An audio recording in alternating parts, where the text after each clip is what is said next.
here today, as I look around this office, I can see apprentices in finance, in digital marketing, in heritage maintenance, in conservation. That's just scattered around my desk. We have such a breadth, from apprentice shepherds and foresters to innovation and everything else. So if you are a young person growing up locally, then it almost doesn't matter what your ambition is. You can pursue it here. Get Radio Breakfast with Rich Smith. Really looking forward to catching up with my next guest. It's Dominic Hare, CEO of Blenheim Palace. Good morning, Dominic. Thanks so much for joining us. Morning, Rich. A total pleasure. I really wanted to catch up with you today. Blenheim Palace, obviously, as soon as you mention it, everyone has probably been there across the summer through any one of the fantastic events that have been on, seen the glorious grounds, sort of gearing up for maybe visiting across the sort of Halloween and Christmas program that's coming up.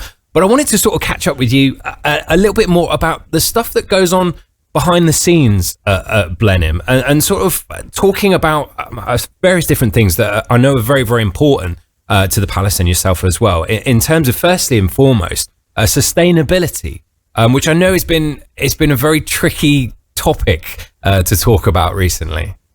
It has, like all entities, all businesses, we believe we have to be net zero, i.e. not to make the problem worse or tread lightly on this planet. And actually, for something like a landed estate, and Blenheim is more than a palace and a park. It's, we've got 12,000 acres of woodland and countryside and things.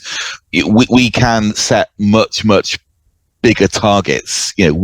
Unlike most businesses, net zero for us is relatively easy. If we really look hard at everything we have, every acre we hold, we can go an awful lot further. And we started looking at this a few years ago, and we've done things like plant, hundreds of acres of new woodlands, which is great for the planet. We've changed the way we farm into a regenerative form of agriculture that doesn't have the negative carbon impacts, but none of that is particularly controversial. What has been more controversial is to say, well, what's the biggest contribution we can make from our land? And that for us is clean energy generation, because it's this sort of magic nirvana of replacing the energy supply for every home in Oxfordshire with something that's very clean and locally produced. But at the same time, the land underneath is protected. It starts to sequester carbon. It starts to enrich with biodiversity, because what we're not doing is chemically hard farming it, which is what we've had to do. It's relatively poor land. And that, when you look at it through the lens of what's the best impact we can have on the planet from our space, that is undoubtedly it. And we're very fortunate we're in exactly the right location to do that.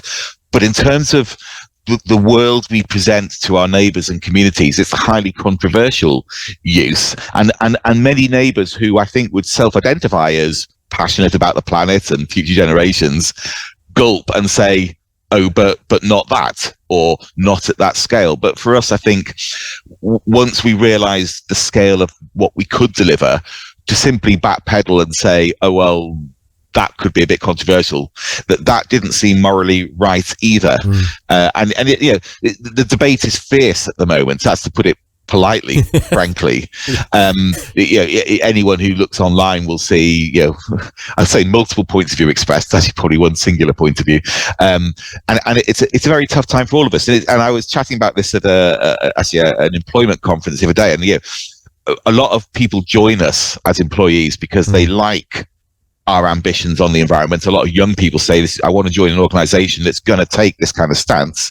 But it is quite hard for our staff on the ground, because they live in these communities. They are dealing all the time with people coming in and out from those communities, and they take it between the eyes as well. So it's on that level, take sustainability to the logical conclusion of what can something like Blenheim uniquely do is highly controversial sometimes. Yeah, sometimes the right thing is not the easiest thing. and that's not fueling any fires at all. That's just just moving that on. But you mentioned the employees, and obviously you employ many people there. But also the apprenticeship scheme. Now we've spoken to some of the staff actually a while back about the apprentice schemes, and it's a fantastic thing that you run as well. It is. I mean, the apprenticeships, I think, are in the DNA of something like a landed estate. If you go back a few hundred years, then the blacksmith's son would be apprenticed to the carpenter's daughter would be apprenticed to the groom, etc., etc. Your skills were treasured and passed on to future generations, and to be inside that, it was very, very special. I think, like many businesses, that dropped out of our sightlines for decades until the government started really pushing apprenticeships. But what's been truly wonderful is the effect it's had on the whole business. We're a very broad set of businesses, visitor attraction, property businesses, land businesses. Here today, as I look around this office, I can see apprentices in finance, in digital marketing, in heritage maintenance, in conservation. That's just scattered around my desk.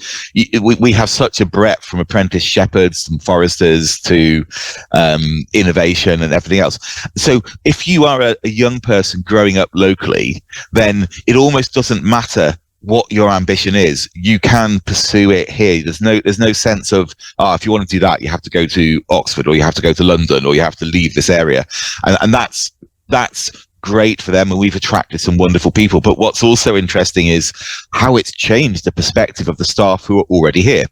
For one thing, suddenly they are being asked to do something more, which is share their skills and pass them on to young people. And that we thought that was a difficult ask. How do we persuade you to do it, already working hard, to also do this?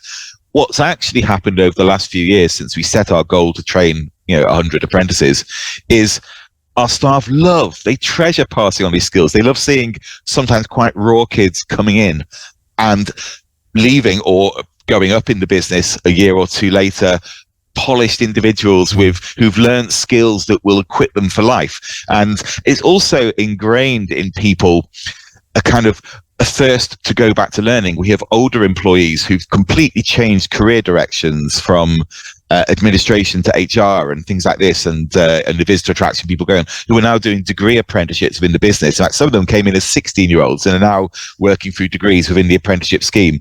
And that's a really interesting thing, because a lot of us grew up thinking, well, you study, and you stop at O-level, A-level, university, wherever is appropriate for you, and then learning's over, and now you're into working. And of course, apprenticeships blend working and learning. It's fundamental to the program, and our staff see that, and the pickup in staff wanting to train and learn new skills and get new qualifications, who up to that point felt their kind of improvement days were over, suddenly seeing actually people do add skills and change careers, and we will support them, and they can do it within an apprenticeship paid structure. That's been super exciting. It really changes that dynamic, and so staff are suddenly investing in themselves, is the way they see it. We see it as we're investing in them, and we're reaping huge benefits. So, but it's a great dynamic, and I would, if in terms of economic contribution, every pound you spend on apprenticeships is worth about £8 to the local economy. So any business out there, if you did one thing for economic contribution of the area that we all live and work in, apprenticeships is for me a no-brainer. No, you speak so passionately about it, and just like you say, seeing some around your office as well, and the great work that they're doing, and the exuberance of youth as well, bringing something new to the table as well. So wonderful stuff. And we must touch on obviously tourism. It plays a huge role, not just with the past, but in terms of the entire county as well for what Blenheim does. Obviously, it's been an incredibly difficult few years with one thing and another, which I try not to mention what happened before. We all know what happened before, but it's been incredibly tough. How are you seeing things now? People returning international, people now returning as well. Things getting bigger and better. Yes, in most of our businesses, we are close to being back exactly where we were. In some cases, ahead. Tourism, as you say, is the very obvious sort of temperature gauge that everyone can see around us. So in terms of, usually about 80% of our audience is domestic and about 20% is international.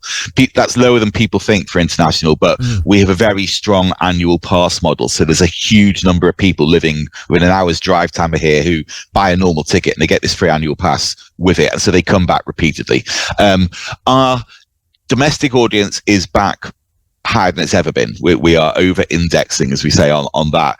Our international audience is about half of what it was in 2019. And what's missing is the Chinese. So our American, our Middle Eastern, our European friends are all here.